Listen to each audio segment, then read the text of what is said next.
ओम नमः शिवाय। हर हर महादेव। आप सभी माताओं बहनों को गणगौर व्रत की हार्दिक शुभकामनाएं। भगवान शिव और माता पार्वती आप सभी भक्तों की हर मनोकामना को पूर्ण करें। आज रसपान करेंगे गणगौर व्रत में सुनी जाने वाली संपूर्ण व्रत कथा। हे भगवान जी, हे माता, आपकी इस पावन कथा को कहने वाले, सुनने वाले, हुकार भरने वाले सभी भक्तों की हर मनोकामना को पूर्ण करें। एक बार भगवान शंकर तथा पार्वती जी नारद जी के साथ ब्राह्मण को निकले। चलते चलते वे चैत्र शुक्ल तृतीया के दिन एक गांव में पहुंच गए। उनके आगमन का समाचार सुनकर गांव की श्रेष्ठ कुलीन स्त्रियां उनके स्वागत के लिए स्वादिष्ट भोजन बनाने लगी।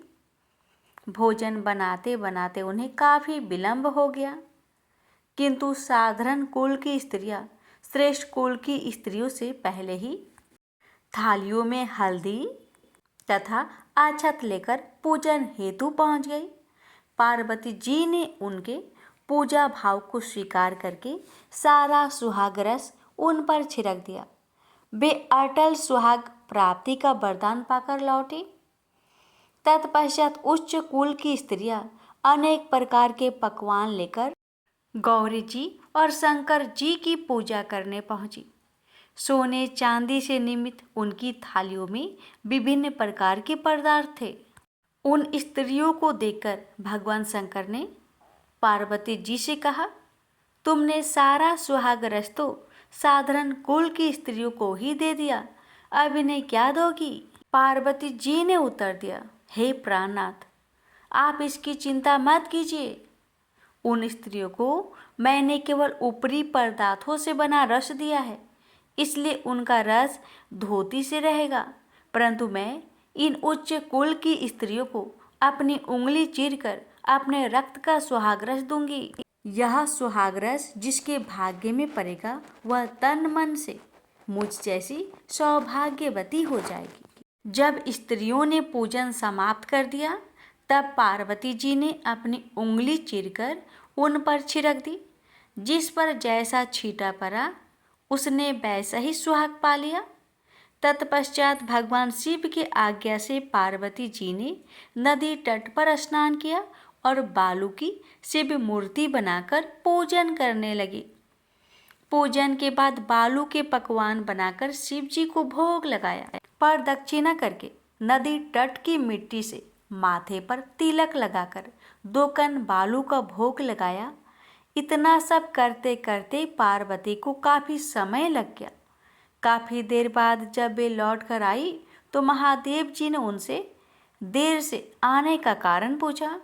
उत्तर में पार्वती जी ने झूठ ही कह दिया कि वह मेरे भाई भावज आदि मायके वाले मिल गए थे, उन्हीं से बातें करने में देर हो गई। परंतु महादेव तो महादेव ही थे, वे कुछ और ही लीला रचना चाहते थे। अतः उन्होंने पूछा, पार्वती, तुमने नदी के तट पर पूजन करके किस चीज़ का भोग लगाया था और स्वयं कौन सा प्रसाद खाया था? स्वामी, पार्वती जी ने पुनः झूठ बोल दिया। मेरी भावाजी ने मुझे दूध भात खिलाया, उसे खाकर मैं सीधी जहाँ चली आ रही हूँ।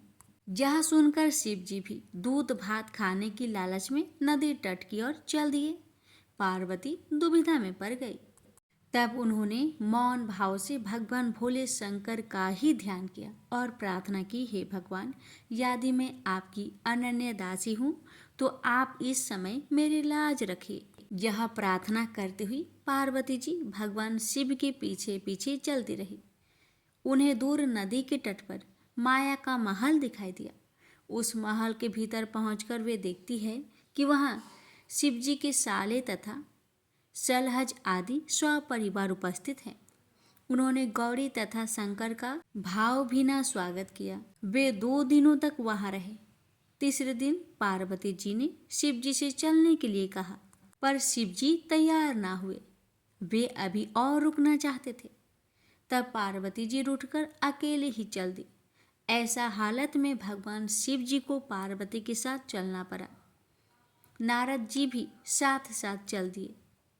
चलते चलते वे बहुत दूर निकल आए। उस समय भगवान सूर्य अपने धाम पश्चिम की ओर पधार रहे थे।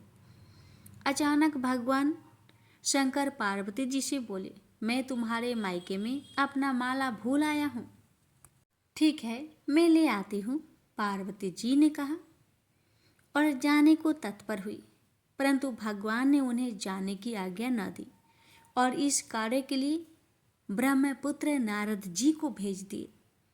परंतु वहां पहुंचने पर नारद जी को कोई महल नजर न आया और वहां तो दूर तक जंगल ही जंगल था जिसमें हिंसक पशु विचर रहे थे। नारद जी वहां भटकने लगे और सोचने लगे कि कहीं वे किसी गलत स्थान पर तो नहीं आ गए। मगर सहसा ही बिजली चमकी और नारद जी को शिव जी की माला एक पेड़ पर टंगी हुई दिखाई दी।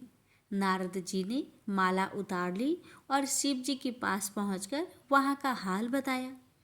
शिव जी ने हंसकर कहा, नारद, यह सब पार्वती की ही लीला है। इस पर पार्वती बोली, मैं किस योग हूँ?